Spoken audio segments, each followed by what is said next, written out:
Uh, Eric, I think Lipscomb's 1-2 or 1-3. They played a pretty good schedule. Kind of what, and they were leading Cincinnati late on the road. What's your take on those guys? Yeah, I mean they execute, really well. The pinch post is certainly an area that we're going to have to defend their elbow action. I think that's going to be the main. We got to take away the three. They cut really hard. They back cut. It's going to be important that we take care of those areas. I still have to watch the Cincinnati game. But right now the pinch post is something they're really good from a half court execution standpoint. It looks like they've got pretty balanced scoring too. I mean, three guys. I mean, nobody's averaging like 20 points, but they got three guys averaging double figures. Well, what do you think of their balance? Yeah, I mean, they're really balanced. Their big inside is not a good, but a phenomenal passer. So we're going to have to do, a really good job defending his passing. And he plays the center spot for him. And if we don't disrupt his vision from a passing standpoint, it really makes their offense run and click. So it's going to be important that we have really active hands, in defending him. You talked last night about seeing a lot of upsets, early in the year. Is this the kind of team that you kind of got to be wary of in that regard? Yeah, I mean, I just think every night with everything going on, it's not just college basketball. I mean, it's college football. There's just a lot of parity. So yeah, we gotta be ready to play for sure. Okay, I got some more, but I'll relinquish the mic or whatever you call it. Curtis. Hey, Coach, it looks like Lipscomb's also been playing a little bit shorthanded. They got two guys in KJ Johnson and Tommy Murr that were, I guess, 50-50. Maybe they'll come back, maybe they won't against Cincinnati. They didn't. Maybe they'll be back for you guys. Maybe they won't. When there are two guys that are that valuable, but you don't know if they're going to play, how much do you weigh them in the scouting report? And do you worry about how that might affect the dynamic of their team if they do come back? Obviously if they come back, they're a better team, just because you're adding two pieces, Curtis, but I mean, we'll prep as if they're going to play, and I mean, they played Cincinnati about as good as you can play Cincinnati. So, up at halftime and till the last 7-8 minutes of the game. I mean, they were right there. So, we have to, like I said, we haven't started prep. We'll do that at 2:00 today and try to get ready for them.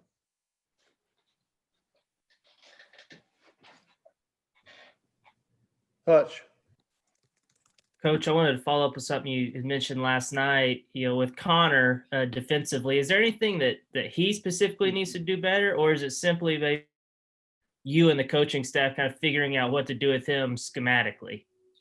Yeah, I think probably, Andrew, a lot of it's matchups. I mean, we saw the game before where he played 30-plus minutes and had a big impact. And, I mean, the thing with Connor is just he's so good offensively, and he's really good defensively. I mean, the shot blocking and altering shots, so I think it's going to be a matchup thing.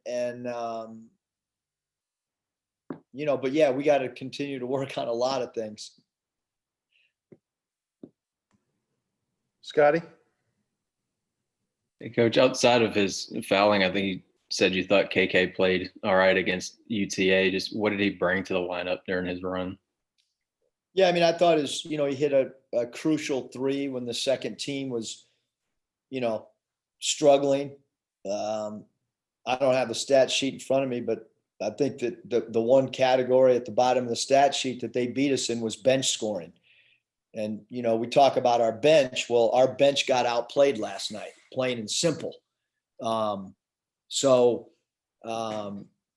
Again, I stated I was not happy with how we finished the game at all. Wasn't happy with our pick and roll switching, with our hands being down. Wasn't happy with our fouling. I mean, we got to defend without fouling. I thought Jalen gave us a really good boost off the bench. I thought he did exactly what we needed him to do, taking the charges, moving the ball. But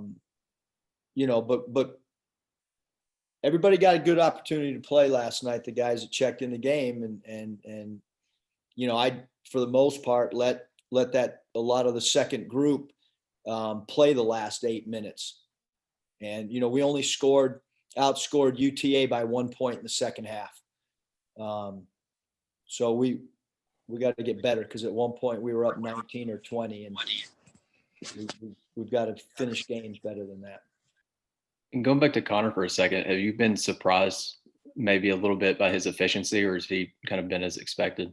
I mean, it's every time the guy plays in front of, with the lights on, he produces. I mean, it's what he's done through 3 games offensively. You can't play better. I mean, you can just look at the stat sheet. I mean, you can't put those numbers up and then have that efficiency from 3 and everywhere else. I mean, he's been incredibly, effective. Tom. Eric, what would you had like to have seen offensively in the last 8 to 10 minutes to close it out? Better execution, better finishing around the rim. Those 2 things in particular. When you grab a defensive rebound and there's 5 defenders next to you, maybe kicking the ball out instead of throwing it up at the rim when it's got no chance to go in the basket, that might help. Last year I thought we were great at, not that we ever got many offensive rebounds, but the 1 or 2 that we got all year, we did a good job of spraying it out or kicking it back out. Last night, you got to kick the ball out when there's 10 arms between you and the basket. You can't just blindly throw a ball up there. So I guess, I don't know, Tom, you can tell I'm in a great mood about the last 10 minutes of the game. Nikki. Tom, was that enough? I'm short about this. That's plenty, man. You gave the padding on the side of the scorer's table a nice whack last night too. I was just worried, 'cause I thought my Diet Coke had not been replaced by Mike quick enough. Upon further review, is JD Note okay? Is his thumb good? Oh yeah, his thumb was fine, but his shot selection wasn't. Yeah, his thumb was fine. He might have grabbed it because he knew what was coming. As far as, I wasn't real happy with the quick shots, and I don't know, Nikki, maybe you thought he had better shot selection than I did, but he's fine. We need him to score. We just need him to take shots that have a probability to go in the rim. Hutch. Yeah, Coach Jones, number 1 for Lipscomb. He's 10 of 20 from deep so far through 3 games. What is it that's made him so effective early on? Yeah, probably Hutch. I gotta watch more film. I mean, I've been, normally we don't, have our thing. Like game last night, we talked at 10 o'clock at night. It's now noon, so I haven't. I'm still breaking down film that I want to show our guys to get better in the last 8 minutes. That film might last 3.5 hours today, with all the clips that I have pulled. But having said that, anytime, somebody shoots the 3 ball with the, with that accuracy, I mean, we got to get a hand in the eyeball. That's still something that we have not done as well as we did last year. You can't switch a pick and roll and have your hands in your pockets or down at the side of your body. Your hands have to be, active and in vision, and we haven't done a good enough job of that. Bob.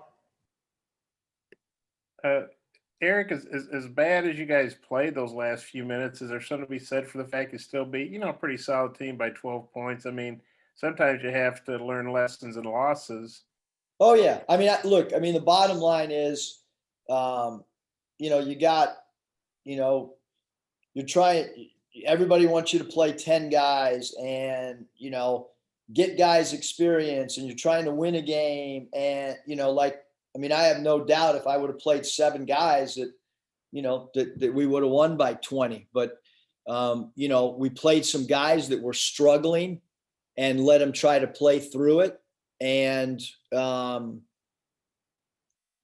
it's good sometimes to just let guys play and maybe, what goes on in practice, you see in a game.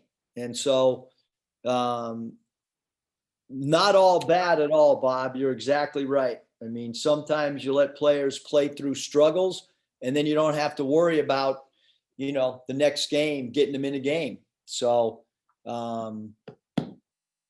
guys got to play through some mistakes, and guys compounded some things. And, but yeah, for the most part, a lot of guys got in the game. And you feel you'll have their attention pretty good in that film session because you got a lot of things to harp on. Yeah, well, it'll be a nice, calm film session with some good clips for them to digest. I also wondered, is Mike Haywood in witness protection? I'm just looking at his photo. He looks I like don't even see him. Where is he?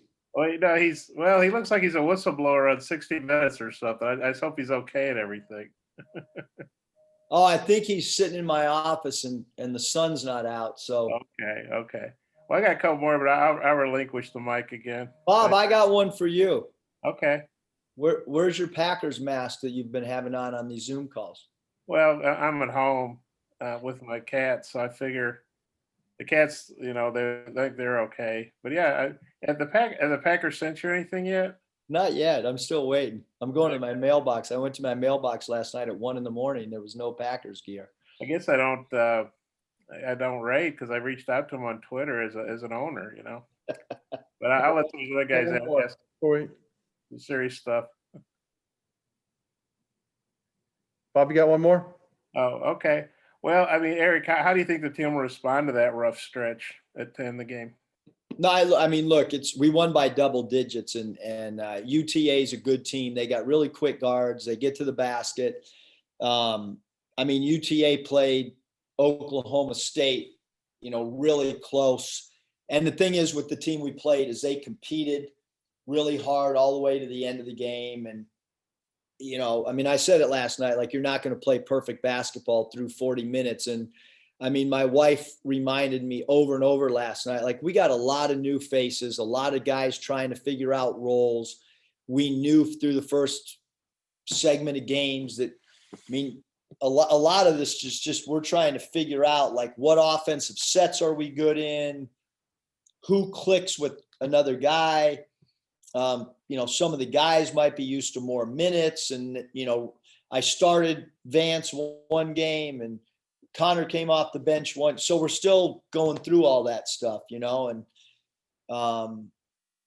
we're a work in progress. So, but we'll be all right. Coach, appreciate your time. Thank you very much.